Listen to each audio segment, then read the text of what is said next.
everyone গছ কাটা মানুহ আহি গ'ল কিয় আহিল ৰ'ব ভিডিঅ'টো চালে গম পাই যাব ৰাতিপুৱাই শহুৰৰ পুতেকে মাছ ৰাখিলে মানে আমাৰ শহুৰৰ পুতেকৰ মাছ আকৌ বৰ প্ৰিয় ভাতৰ কাষত যদি এপিচ ভাজা মাছ থাকে নহয় বিশেষ আৰু একো বস্তুৰে প্ৰয়োজন নাই ইমান ধুনীয়াকে মানে ভাত ভাজা খায় আৰু মাছখিনি থোৱাৰ পিছতে আহি পালে গছ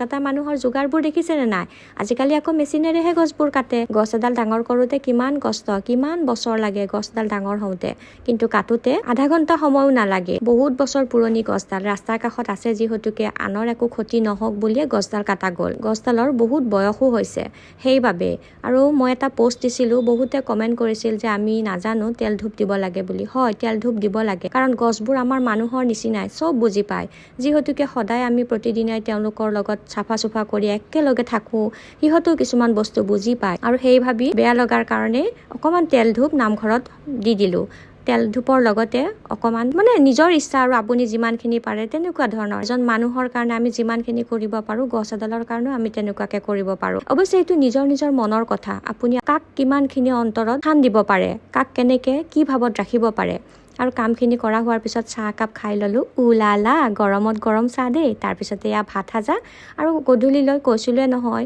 তেতিয়াই যাব নোৱাৰিলোঁ সেইকাৰণে এতিয়া ওলালোঁ নামঘৰলৈ আৰু নামঘৰত যাম যিহেতুকে কেইটামান লাৰু ল'লোঁ হনুমানলৈ গৈছিলোঁ যিহেতুকে হনুমান নামঘৰত বুন্দিয়া আগবঢ়ালোঁ আৰু তেওঁলোকৰ পৰা প্ৰসাদৰ টোপোলা এটাও পালোঁ আৰু দোকান এখনত সোমালোঁ ল'বলগীয়া বস্তু কেইটামান আছিল সেইকেইটা লৈ এতিয়া ঘৰমুৱা হ'লোঁ মানে ঘৰ পালোঁ ভিডিঅ'টো কেনেকুৱা পালে জনাবলৈ একদমেই নাপাহৰিব লগ পাম আকৌ আন এটি নতুন ভিডিঅ'ত আজিলৈ